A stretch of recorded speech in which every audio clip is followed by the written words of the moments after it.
Today's episode of the Counselling Tutor Podcast is sponsored by Web Healer.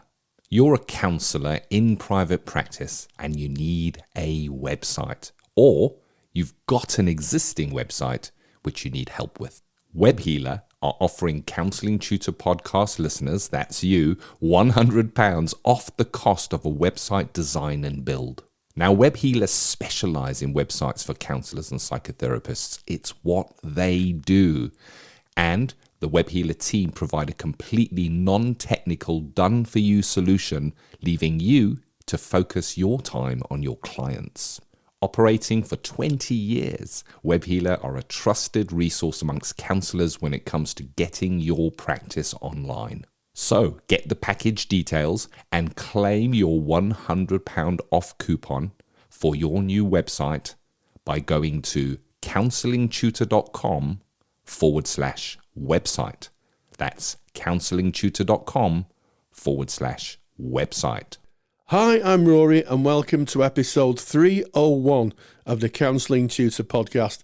Our guest today, all the way from Australia, is Renee McDonald, who is a creative and expressive arts therapist, counsellor and psychotherapist, an accredited clinical supervisor in Australia, a life coach, business consultant, trainer and author.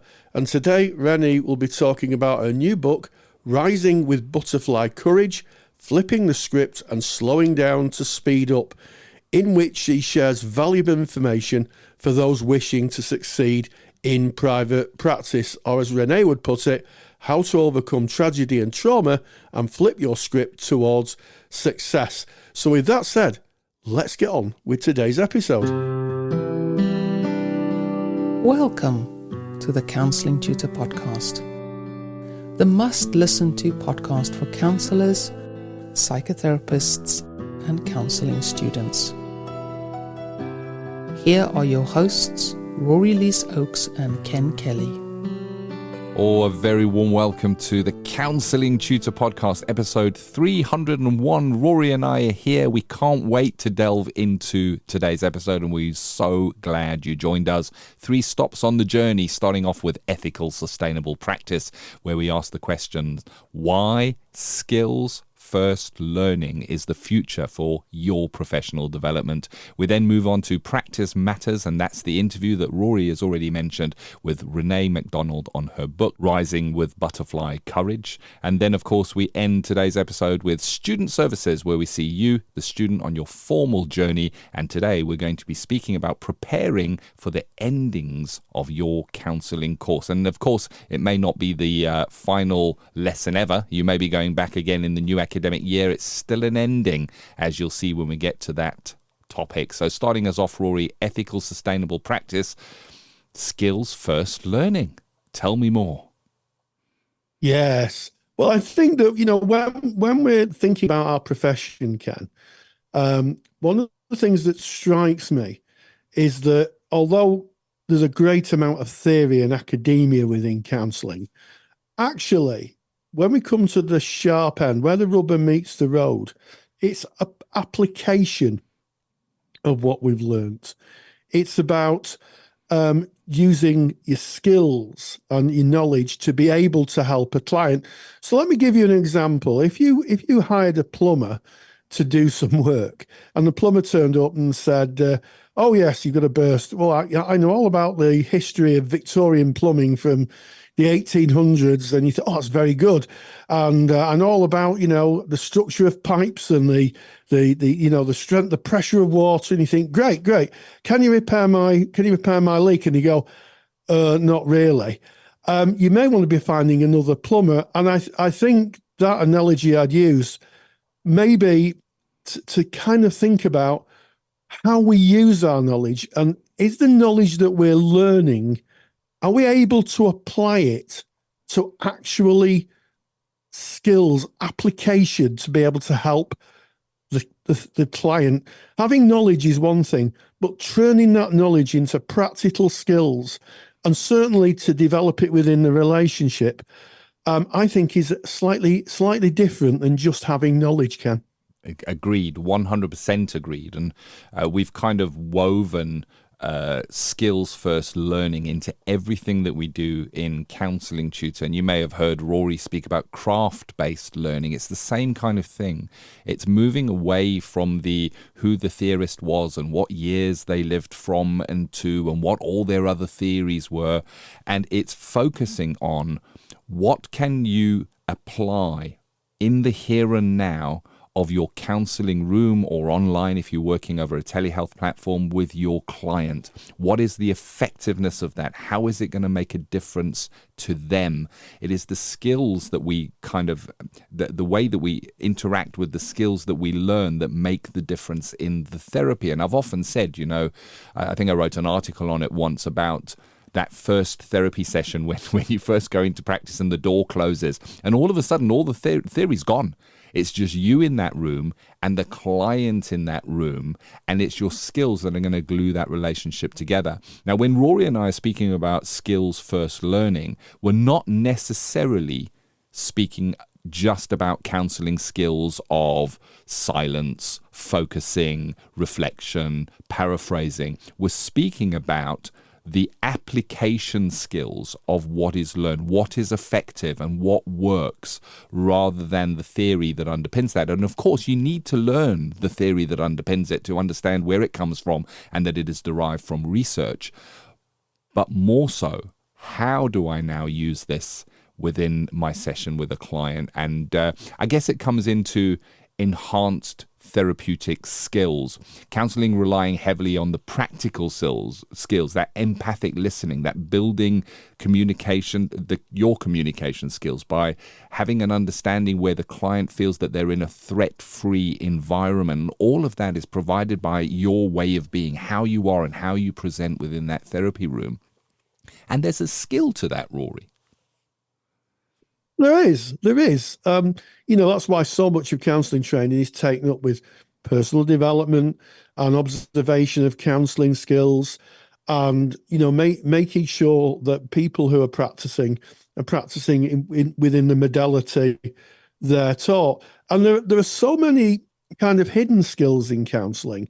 A lot of people think, this must be just the communication skills, reflection and paraphrasing, or the use of silence, or that type of thing. Actually, there's a lot more skill sets in counselling than I think probably people give themselves credit for. Ethical decision making is one of them. So when you're working in front of a client, one of the things you've got to really understand is, when do you break confidentiality? At what point do you think to yourself, actually, the client's disclosed something, and really I may need to disclose it to others? Or what about if a client, presents with something and you realize that it's not in your wheelhouse? This is something that needs a more specialist approach. How do you deal with that? What about thinking about contracting? Contracting is the first thing that we do when we meet a client. I mean, we may do an initial assessment, but contracting, how does that work? That's a skill in itself, making sure the client can understand the contract. You can answer questions about the contract. So there's a lot more into counselling really than just learning the theory, Ken. Yeah, very much so. And it's great because the theory does underpin what we do, and it's based in research, and it kind of directs where we go. But this skills first learning approach is so super important. And I think to bring this to life, Rory, I'd like to give a peek behind the curtains to our listeners. And what I mean by that is I'm going to open up the secret curtains and show you what Rory, myself, and the team here at Counselling Tutor are working on, so you can have an understanding of how we as a training provider, apply skills first learning to what we create. So we are in the process of building a training course around autism, identifying autism, working with autism within your practice. Now, there is manuals, really thick manuals on the theory of autism, what it is, how it is diagnosed, how it might present. There's so much detail that it's vast topic, and it's also a topic that is changing all the time. You as a practitioner going on such a course, it's important for you to have access to all of that kind of information, the factual information, and of course the research that underpins that. But at the end of the day, it's about how do you identify and work with autism there in the room. So Rory, in the process of putting that together, when you're working with the scheme of work, how do you approach the putting together of that training to make it skills first or craft-based learning? And of course, we're not saying we don't put the theory in. The theory is there, but it underpins the real world skills that will be used within your therapeutic practice, the applicable skills. Absolutely, Kim. Well, I have a very simple way of doing it. This is what we know, and this is what we do. So we take the information as an underpin, and then we say, and how we might work with this is, and then give practical examples. So I'll give you a very simple example that affects a lot of people who are autistic. Ticking clock in the room. I know for a lot of autistic people, it can be incredibly distracting. So just thinking about how we set our therapy room up when we work with autistic clients, and the knowledge that a lot of autistic people would say, a ticking clock, not all autistic people, but a lot would say a ticking clock is massively distracting. So one of the skills, I guess, is the skill of setting up your therapy room. Yeah. And saying, I'm going to get a clock that doesn't tick. I mean, that might sound a very simple explanation to your question, Ken, but to that client, it makes the world of difference. It makes the world of difference. That's an applied skill, knowing how to set your therapy room up to accommodate an autistic client. Yeah, and I like how you've taken just one small little part of that. So with autism, very, very often there is a high sensitivity to sensory distractions. So you mentioned a ticking clock there, but it can be lights, it can be temperature. There is a number of different things, and we could delve deeply into the theory of sensory overwhelm, sensory stimulation for an autistic person, and go through all the theory. But rather than that, we back that up with fact sheets that you can go and look at, and rather focus on, okay, so how are you going to set your counselling room up? What do your lights look like? And it's really interesting because I went for a formal autism diagnosis. There's no secret on this show that I'm a neurodivergent person, and I went for a formal diagnosis. And I was very surprised that within the room where my formal diagnosis was done, there was horrible lights that were distracting for me and made it very difficult for me to be at peace and ease within the room. And Rory, you're going to love this, a big, loud ticking clock in the room. Oh, good grief. and I said it. I said, can we turn the lights off and can we take the clock out? Because I felt free to be able to do that because I was there for my autism diagnosis. And I get it that this is the person who was doing the diagnosis. They move around to different locations and they get the room they're given. So they don't have a choice. But often we would have a choice as a counsellor if we were setting up a therapy room. So yes, we can learn about sensory stimulation and neurodiverse individuals, and we can learn all of that theory and the who, what, why, and when. But at the end of the day, what is applicable? What can we apply? Well, we can apply it to setting up our therapy room, and I think that's a good description, Rory, of how that might be used. Yeah, I mean, I think these little, and I use the word little skills, moving a clock, stick it in a drawer and putting a clock that doesn't tick is a little skill. But it's those little things that make such a difference to a client. Maybe a client contacts you by email and you say to them, an autistic client contacts you by email and you say, I'd like to discuss, like a meeting, a half an hour meeting. And you say, oh, well, yes, I'll phone you up. Now, some autistic people don't like the phone. That's fairly well known. It is now. I've said it on the podcast, but it may not be very well known to a lot of practitioners. Just saying, okay, how if they say I'm an autistic person, say, how would you like to communicate? Well, are you okay with the phone, or would you have a video meet or a face-to-face meet? It makes a world of difference. But that again is an applied skill, and I think sometimes we're a bit. I don't know. I think that it's easy to get lost in theory, Yes. isn't it? And be super academic. But actually, when the rubber hits the road, it's just the smallest things, the smallest changes, the smallest considerations that can make such a difference in a life. Yeah, I think that there's comfort in theory. I'm not knocking theory, and neither is Rory. No. We speak about theory all the time, and I guess what we're really speaking here is about theory to practice. And this is not us. We don't stand alone in this thought. This is something that has been recognized and is changing, and may well change in mainstream academia as well. It's been kind of it links to an initiative that the World Economic Forum is looking at the moment, and recognizing that academia is all good and well and learning all the theory, but to empower individuals, having the skills to actually do the job is what is important. And I guess if we're speaking about what is skills first learning from counselling tutor perspective, I'll say what it isn't. So skills first learning would not be a person speaking about all the latest facts, figures, statistics, graphs about what is happening in the sector at the moment in a specific client group. It's important that we know that goes without saying. It is important, but our training is more based on that academic information or that research. How do we act? How do we bring it to life? And I think that skills first learning is about bringing life to the theory. How does it apply? And we hear this from students. When we were teaching, we heard it from students, and we hear it in our Facebook group, where students will say how they're asked in their assignments to apply the theory to practice. And there's a struggle there. How do I take this theory and apply it to practice?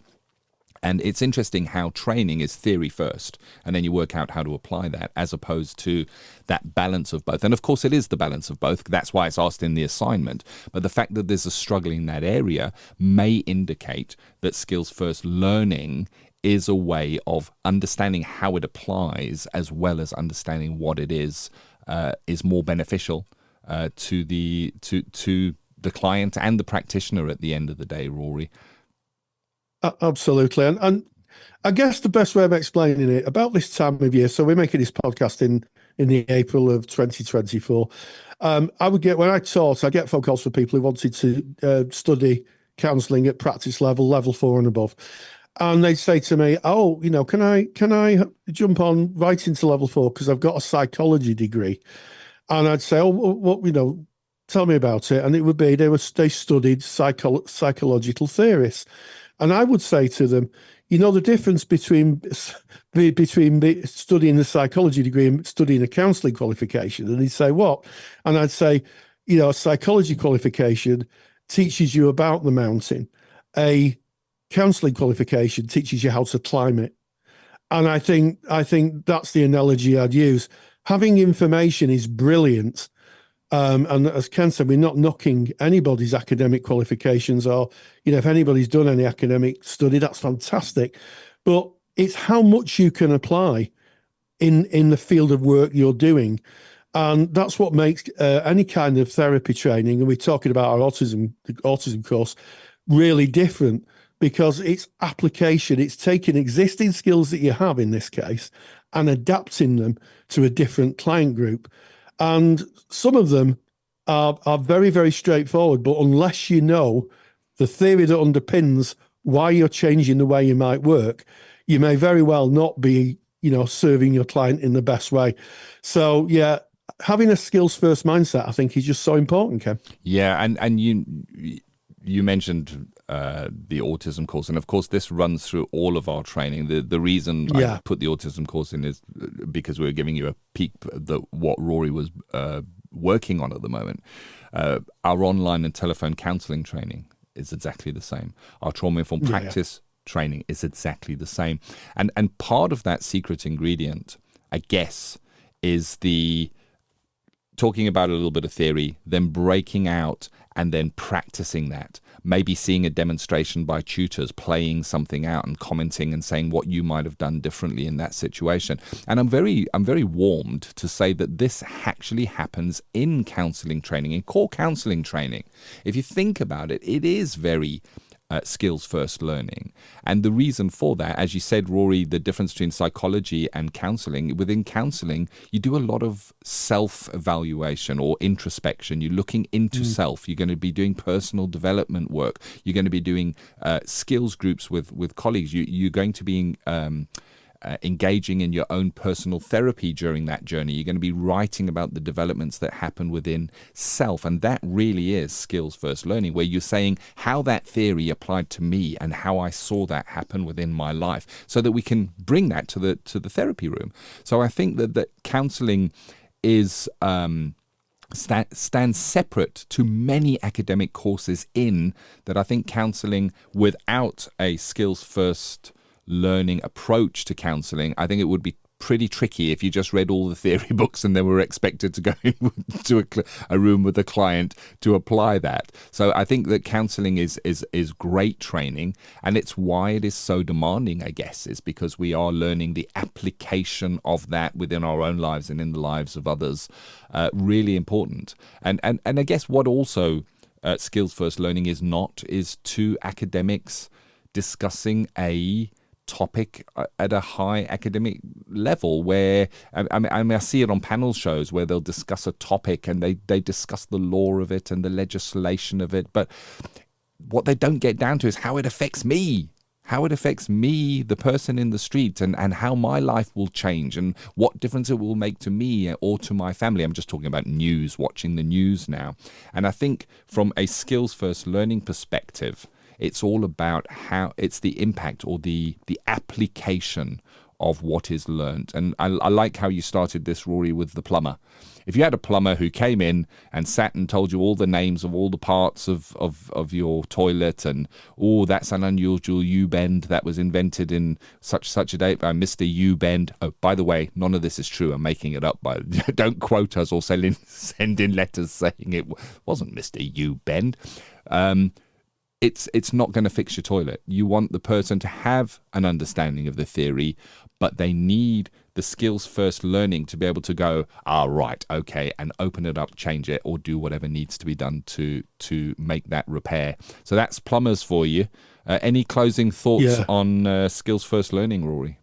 Yeah. Well, my other thoughts on skills first learning is that it's a moving feast. It's a changing environment.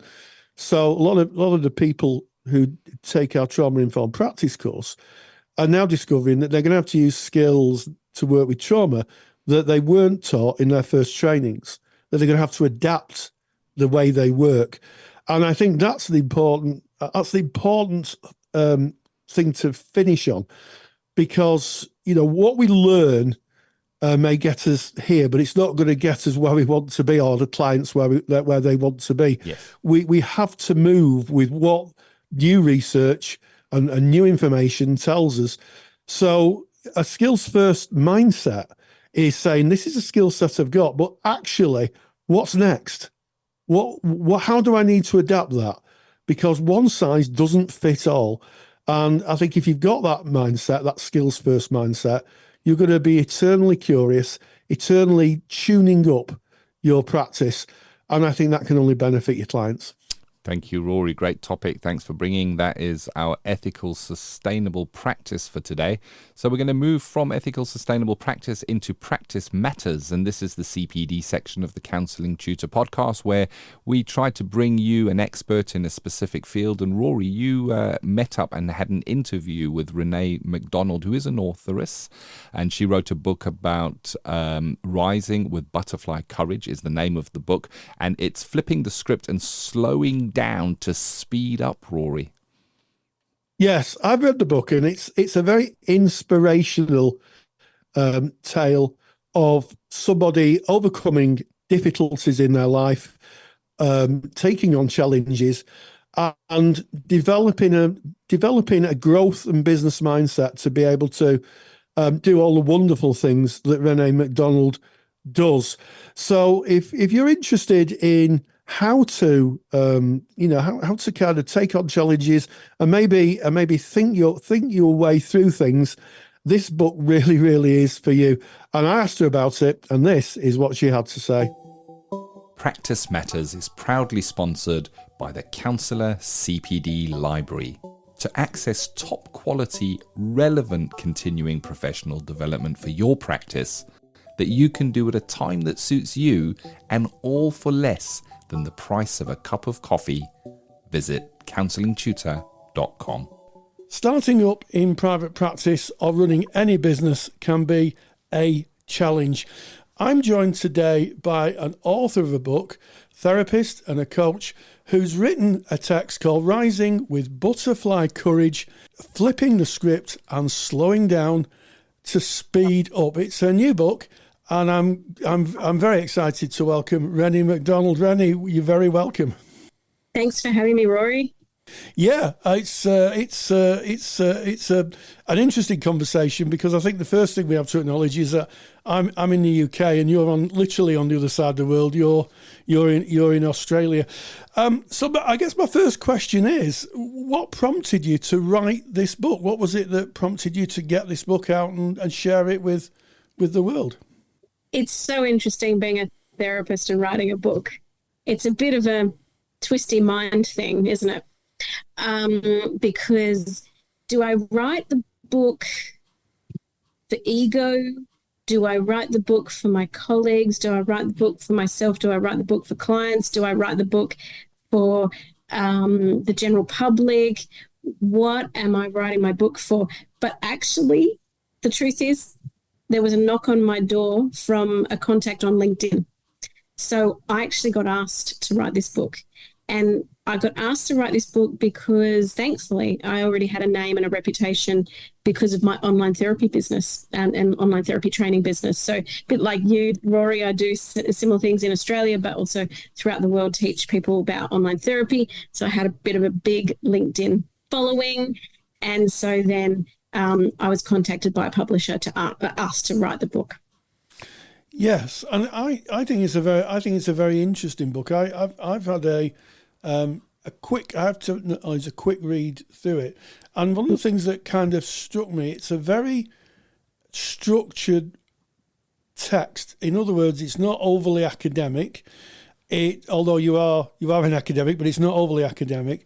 But also, it's a very, very straightforward journey into kind of how to build your business. And one of the things I like is that at the end of every chapter, you've got lessons learned where you share, your observations from literally what you've been talking about. Well, what's fascinating, and you might find this interesting, the readers might, and the listeners here might find this interesting about the book process, was it took me 2.5 years to write it. People might think, it's only going to take 6 or 9 months. I was given 12 months. It took me 2.5 years. So I actually started writing it pretty much at the start of COVID. So at the start of COVID, I really kind of, hit my strides in the online therapy space, and I was tinkering away at it. And my writing mentor was the one. My writing mentor was the one who really kind of said, Renee, you want to do alignment in the stars. I was trying to get everything in my book, trying to get like my whole life story. But in the end, he said, no, a big part of your life story is actually your story as a therapist in business, but also how your personal life weaved in and what actually happened to build things a bit bigger for you. Yeah, and I think that's an interesting observation, because you do mention in the text your writing coach, but also it seems to me that this book is also a personal journey. I'm almost wanted to use the word that you've used in this book, cathartic. Definitely. There's a lot of you in this book, and you talk about your own personal struggles, difficulties that you've faced in life, but what you've done with that is you've kind of flipped that and shown how you've kind of found a way through that. As Marcus Aurelius said, the obstacle is the way. Exactly. And so many people on the internet, social media these days, around all this kind of stuff, make out, it's about depression or anxiety or any of those kind of things. But I know you and I both could talk to this too. Sometimes it's also about the struggle and what you gain from the struggle. So that things happen, it's what you do with those things that matter. Absolutely. And you do talk, I mean, you've referenced Irving Yalom in your book and the kind of existential positions. For me, when I read it, it was a bit of a reality check because, sometimes I think if you're in a business or you're running a business, you could get a little bit carried away with what might be in the future. But sometimes just coming back to the reality of things, it could be very useful. Is that what you were trying to get across in this book, to stay grounded? Yes. Because life has sent me a lot of lemons, and I've had to I get further along in myself. And then it's like, as soon as that happens, it's like, nah, come back. It's almost like the horse. I'm on the horse, like, and in Australia we call them brumbies. So the brumbies like kind of like racing away, and it's like I've fallen off the brumby. Oh God, what am I going to do? So get back on, all right, either back to therapy or back to coaching or back to something, because it's kind of like, oh, have I lost my way again? Oops. Back on the course. And almost everybody I know who's successful that I've spoken to over time, because I'm also doing executive coaching now, is they've usually got some kind of struggle in their story that then help catapult them to success. A lot of people think that people successful have had it easy. It's actually quite the opposite. Usually the most successful people have had a very, very big struggle in their life at some point, or maybe a few. I would agree with that. I know quite a few people who in business, and I think when we use the term in business, I think it's easy to think of people driving around in Rolls Royces, smoking cigars and flying on private planes. But being in business is really working for yourself, isn't it? Whether you're a window cleaner, or my window cleaner works for himself. Whether, as my wife used to be, a childminder, she worked for herself, and the key thing is you're working for yourself, and it's to yourself you've got to go back to when maybe things aren't going in the direction you want. And this book seems to frame through your own experience how you've done that. Was that a deliberate? Yes. Was that deliberate to show? Yeah, I can see you nodding. Yes. Yes, absolutely. It was absolutely deliberate. But I also needed to build the story too. But what we did was, and this is why I called it flipping the script as well, like that, the next part of it, is because I literally had to flip the script on myself to write the book. Because my writing coach kept saying, but Renee, you are at the end now. People need to know how you got to here. How did you get here? Yeah. And then you have to almost backtrack on yourself and then go, oh, well, if I really, because all of it's real stories. And if I really go back on it and then go, well, this actually happened and this happened and this happened. And how did I get through it? Like even, and I know you may be interested in this, and the listeners would probably be interested in this, like a near-death experience. And it's like, how did you survive that and still become successful? Like, that's what my writing mentor wanted. He wanted to know, Renee, you did all these things and you're still here, you're still standing, and you're successful. How did you do that? Yes, and I think that comes across very strongly in the book. I think that if there's one thing I would take away is that the learning from the book is learning by example. The examples you give of your own difficulties and your own struggles, and how you've had to flip your mindset and, as you say, change the script, has been is very well illustrated. One of the things that you talk about a lot, and I think this is something that for people in business, it often isn't the first thing on the mind, is you can't do this on your own. And you talk about the 8 tenets of business, the business relationship builder bucket, which I thought was a great metaphor.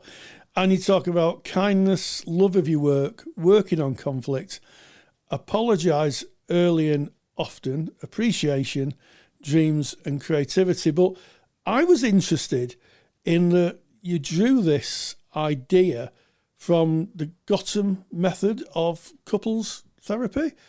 How did you kind of link the two? Okay, that's interesting. Because I read a lot of Brene Brown as well. You probably picked that up in the text as well, because I refer to her. So Brene Brown refers to the Gottmans in her Anatomy of Trust video. So that might be interesting for your listeners as well. The Anatomy of Trust video is an excellent one for any therapist or even any general public people. What is it that makes us trustworthy? What makes us untrustworthy? And how do we pick up when someone's trustworthy? And how do we know they're actually being honest and true to their word? So Brene Brown's work is pivotal as to how I made the connections for this. Brene Brown mentioned the Gottmans in her talk about trust, but also Brene Brown's book, Dare to Lead, also gives examples of that too. And what I'm now seeing, and I guess based on my personal and professional experience, kind of combining it all, because I work with couples, families, relationships, work with executives, and I see now almost like this common thread. I see a common thread across all of these different types of people, and this was almost a common thread. So this builder bucket can be used even for relationships as well as yourself in business. Yes, and I think I like what struck me was right from the beginning of the book, because this is right at the beginning. It kind of sets out the idea that you're not on your own when you're setting out. If you put good people around you, there's an old adage, isn't there? You're the sum total of the 5 people that you spend the most time with. And if you get the right people in your corner, yep. Is that what you're trying to get across? Helping people, yeah. Yes.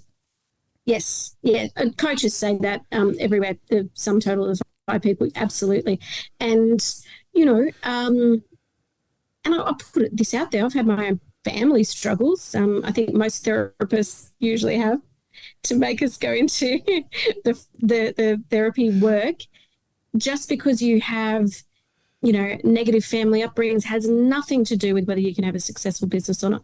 In fact, most business owners I know have really problematic families, which is fascinating. But just because you have struggles in one area doesn't mean you can't do well in business. It's just about then. I now, I've worked out over time that I often have to pay for support to have those people around me that will really assist me, because family often, and there's people in business that I've heard, I can quote them, it's often your family will want to drag you down. They don't want you to be successful. In Australia, it's called tall poppy syndrome. Yes. So you generally don't want to hang out with your family all the time. Otherwise, they will want to hold you down and they won't want you to be successful or break outside the mold or break outside the box. They won't want that. Yeah, I think that's a really interesting one. And most of the people I know who have any form of businesses have had very difficult backgrounds and family relationships. That would be true in my case. Without going too overly deep into this, I think that maybe part of what I did was a pushback against the script, as we like to say, those historic messages that are given out. So and I think it's very pertinent. You said sometimes you have to pay to get the right relationship. Having a coach can be absolutely life-changing. It certainly was for me. Yes, absolutely. Me too. And I've paid for different coaches, different therapists over time, and there's always a mindset thing in business that I've found, sadly, relates to your childhood stuff every time as well. Yeah. So if you want to start out in private practice, you've usually got to keep dealing with the stuff that from your past. And it's just, that's another reason for the build a bucket as well, because we need to make sure we keep looking after the relationships as we go on. Yes. And as you come to the end of this book, and I'm trying desperately not to give too much away here, so people will buy it. Yeah. If it is chapter 8's no copying, all our journeys are different. You know, when you wrote this, did you think that maybe one of the mistakes that people make is that they try and emulate someone else, and with that don't be themselves? What was it that drove you to thinking about this last part, this ending chapter, if you like? That's an interesting question. Not sure. I guess it's all about I got really good advice on how to end it, and basically, you know, the final conclusions really about what I've learned, where I'm going, what I might have, what I might not have, the learning lessons, all that kind of stuff. Yeah.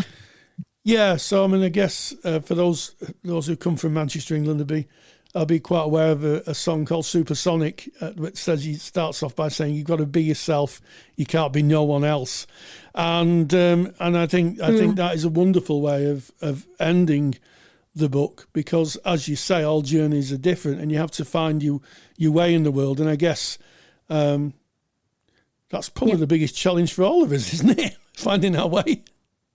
Yes. And I think particularly so since COVID and everything else is, you know, we actually need more creativity again. I've really noticed there's kind of like a dumbing down of the creativity. And because I used to work as a professional creative before being a therapist, I can talk to this because I worked in media, the arts and entertainment business. It's like it's a big thing to create. And the IP problem is a big issue across the internet and the Internet of Things. And I'm sure you've come across this, but most certainly for me, I've had stuff stolen by other therapists and people in business and all sorts of things like that. Some people have made millions off my ideas. So that's the truth. So that's another, thing that I've had to kind of work against. And I've been shocked because, you know, I had to get my own IP lawyer to figure out that 90% of anything on the internet can be stolen. Yes. So no matter what, this little Capricorn who's a hardworking Capricorn who likes to be the kind of, you know, the mountain goat that she is, works very hard and often is a workaholic sign for those of you who are interested in star signs. So I very much am that kind of a person where I kind of, you know, make work my purpose as well as kind of, you know, family and relationships my purpose, to work hard on those things. But the thing is that at the end of the day is we need to be ourselves, and then that needs to be celebrated. We should be accepted for all our differences. And I'm happy for people's differences. I actually think the people who don't create are the ones who want kind of make sure that we don't have IP laws, that kind of, which is very fascinating. Yeah. And the fact that AI is coming in is not necessarily a good thing for all of us. We're not hooked up to the kind of matrix of things. Yeah. So I think this is a big thing for the future, that we need to have these ethical conversations even in the counselling environment as well. Absolutely. And I think that's a wonderful way to end this interview. So Rising with Butterfly Courage, Flipping the Script and Slowing Down to Speed Up is available on Amazon. You can download it as a Kindle, or you can download it, you can buy it as a book. I'm sure it's available in other book stores. And if you want to, the link to that, if you go to counsellingtutor.com, our website, go onto the podcast tab and look for episode 301. You'll find the link in the show notes and lots of other information about Renee. So it only really goes for me to say, Renee McDonald, thank you so much for joining us. Massive thank you to Renee, and thank you to you, Rory, for reaching out, holding those all important and very interesting interviews for us. We're now moving into Student Services. Student Services is sponsored by Counselling Skills Academy. Have you ever wondered if you're using counselling skills effectively? Confidentiality means we rarely see skills used by others, so it's no wonder that so many students say they lack confidence in their counselling skills.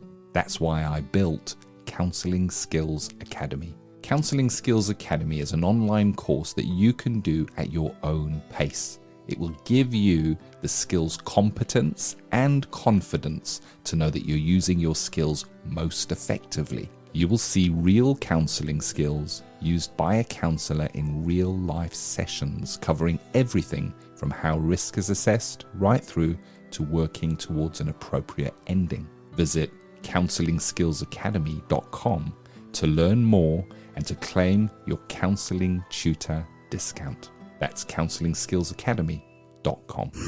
Today, speaking about preparing for the ending of your counselling course as this goes out. We're in May.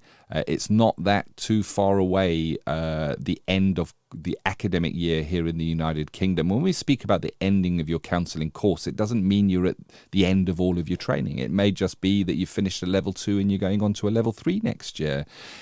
Still an ending, and endings can be tricky, and I think that they take a little bit of consideration before you get to the ending, Rory, rather than being almost shocked and caught short when it just suddenly disappears and you don't have class on that day anymore and you don't see your peers anymore and you don't have the personal development groups or the tutor to get feedback on. Kind of comes to a stop, doesn't it? And it can feel like a rug being pulled from under your feet if you're not prepared in the same way, I guess, as within the client-counsellor relationship. We prepare for endings with our clients. We need to look at how we prepare for ending within our own lives and, in this instance, according to our counselling training.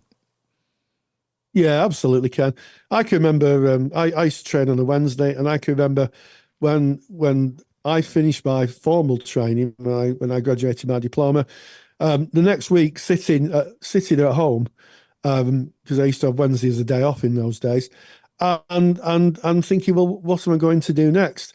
And I think that this time of year, a few weeks before you're due to finish, is a great time to start reflecting on, what's happened within the group, the group dynamics.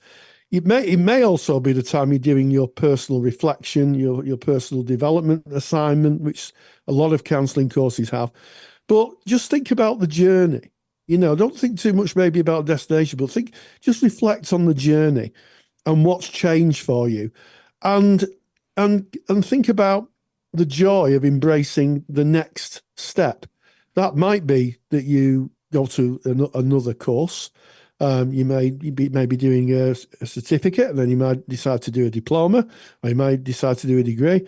But I think it's a very, very strong time of reflection, Ken. Yeah, very much so. And when it comes to endings, I always suggest maybe look inside. Look inside. How are you with endings?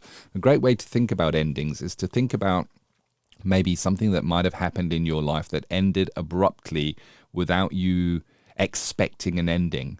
How did that feel for you? And that could be a breakup. It could be somebody passing away suddenly and unexpectedly. It could be a pet passing away. It could be a job coming to an end that you didn't expect. Think about a time in your life when an ending happened suddenly. What did that bring up in you? How were you able to manage and navigate that?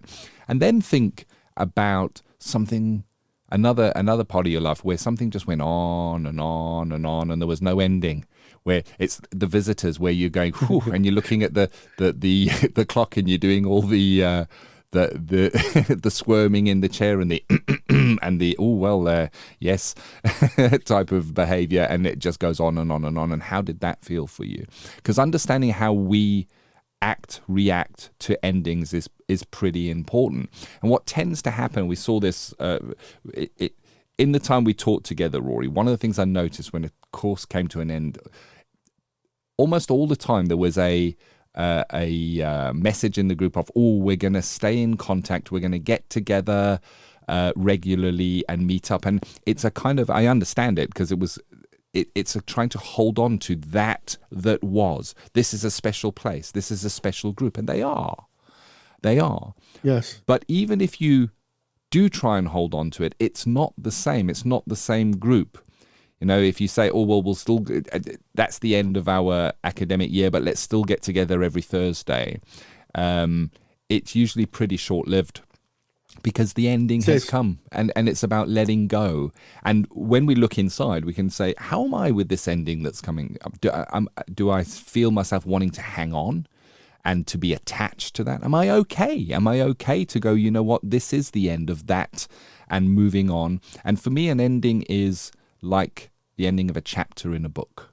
You need to get to the end of the chapter so that you can start the next chapter, or even the ending of a book. And sometimes when I read a book, Rory, I get to the end and I start slowing down when I get to the end because I don't want the book to end. And when it ends, I'm like, oh no, and a little bit of an emptiness until I find the next book. But you've got to finish one book to be able to move on to the next book. I guess examining your relationship with endings is a real good place to start on this. Yes, and if you want to do a bit of self-examination, I always say, think about parties. If you go to a party, are you the first person? First of all, do you turn up to a party? That's the first thing. Are you the sort of person who'd actually go? Secondly, are you the first person to leave? Are you the last person to leave? And how do you disengage in your social situations? And I think that's really important because counselling training is a huge, for a lot of people, a huge personal development arc. It's a very steep curve, and it's designed like that to really replicate what counselling feels like for a client. Training replicates mainly the emotional journey that a client would take. So just be thoughtful. And I think the other thing, I'm a great believer in clearing anything up. If there's been any difficulty in the group or any people you might not have got on with, maybe just take the opportunity to speak to them and say, look, we've not got on very well. I acknowledge that, but I do wish you well, because it's no good having regrets. You can't do it when they're not there anymore. And I'm a great believer in trying to get clarity before you finish anything, so you can say, at least I've done my part, at least I've done my bit, and then you don't live with any regrets. I like that. So that's kind of preparing for the ending of your counselling course. We've looked inside, we've examined our own relationship with the endings, we've had some considerations on that, and there's one other consideration I want to drop in here, and it's an academic consideration. Sometimes the end of your course isn't the end of your having to submit work. You may have hours outstanding, so placement hours outstanding that need to be handed in. You may have a referral or a piece of work that you still need to submit. And the guidance that I'd like you to consider around this, if your course is coming to an end, what you lack with the ending of the course is you're no longer around your peers for that group motivation, and you don't have your tutor there maybe saying, hey, have you got your hours in? Where's your hours there? Have you seen your supervisor and had them signed off, or whatever it may be? So you don't have the same level of accountability. I mean, the accountability is still there. You've got to submit the work, but it's not as visible anymore. And it means that sometimes we have to look inside for that accountability and that discipline to be able to finish the work without the support of those that were around us during the duration of the course. And have you got any thoughts or guidance on how somebody might do that, Rory, if they're now saying, you know what, I've still got another 20 hours to do after I finish, and then I've got to have that signed off, and I've got to put that in, and I've still got a final piece of my work to submit before I'm really finished. How might somebody consider putting things in place to make that a little easier outside of the group support they may have had from their course? Yes, well, I mean, the first thing is to acknowledge that you're going to be in a different environment. You're going to be mostly running solo. Maybe start to make some contacts with close peers and ask if you keep in contact. I think that's very useful. So you've got a sounding board. If you have a supervisor, speak with your supervisor if you're doing a final portfolio for practice related courses. and say that you might need a specific form of support regarding your assignments, because as a student, there is a formative element for counselling. There's a formative educational element. Yes, you bring your clients, but also I'm sure in supervision you could find a small amount of time to get some support and motivation. A good supervisor should pick this up and say, okay, you're not in the group anymore. Let's see how we could get you across the finish line, because obviously you've got client work and you can't be a student forever. And I think the other thing is a bit of self-discipline, is to kind of make a bit of a plan. If it's about assignments you've got to put in, making sure that you've set time to sit down and write them, and try and keep the end goal in mind. It can be tough. Climbing that mountain, as we said at the beginning, can be tough, but there is a peak, and you will stand on that peak and you will see the horizon, and that will be your graduation. And just keep the focus on that. The view at the top is well worth the climb. Oh, I like that, Rory. I'm sure that we're going to have a podcast episode about graduations coming shortly to a podcast near you. That time is definitely coming up, isn't it? And I guess I'd like to add one last thing in terms of that accountability or getting over the finish line when you're outside of your group. You can look for an accountability buddy. So what is that? An accountability buddy is there anybody else on your course who also has something outstanding? Are you able to meet up with them maybe via a virtual platform, using an online video platform, where you might say, well, we were at university every Thursday anyway, so why don't we meet online from this time to this time on a Thursday, as we would anyway, but instead of talking and discussing, we'll just sit silently and work on our outstanding work for our portfolio, or whatever it may be that you have outstanding. So accountability buddies are really handy, and also sticking to the time slot where you would have been at your formal training provider anyway, and having that as protected time to work on or complete work that might be outstanding outside of the group. And of course, I don't think there's a tutor that would not still be open to give a little bit of support and guidance under the right circumstances. If you speak to the tutor, go and, if I was to come to you, Rory, and say, look, Rory, I still got this one piece of work that I put in. If I've got any questions, how can I get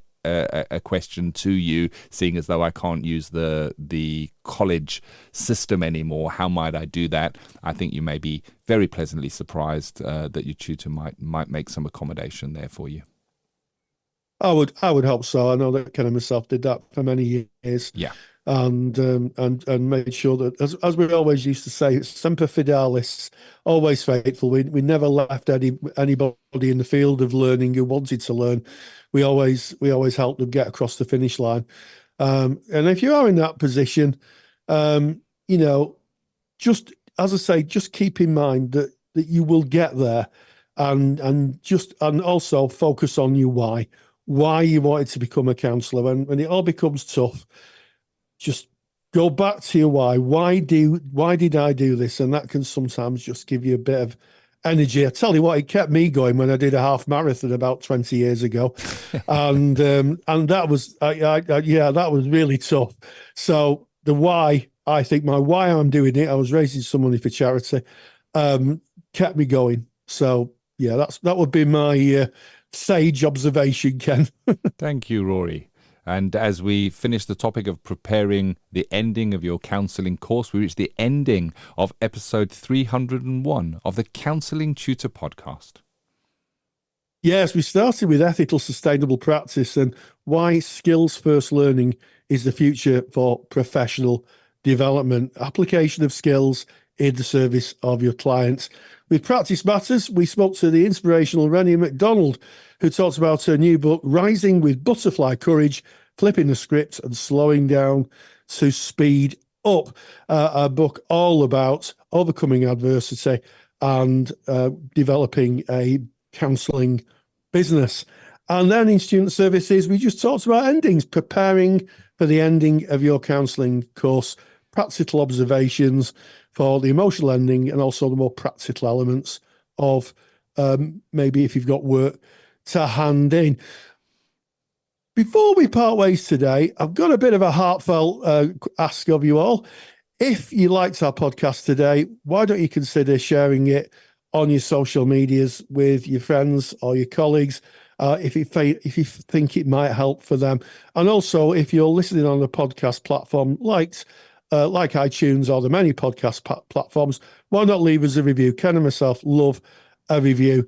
And thank you so much for allowing us to be part of your journey. We really appreciate you letting us into your lives. So until next time, stay grounded and stay safe. Thank you for listening to the Counselling Tutor Podcast. Find the show notes for this episode by visiting counsellingtutor.com.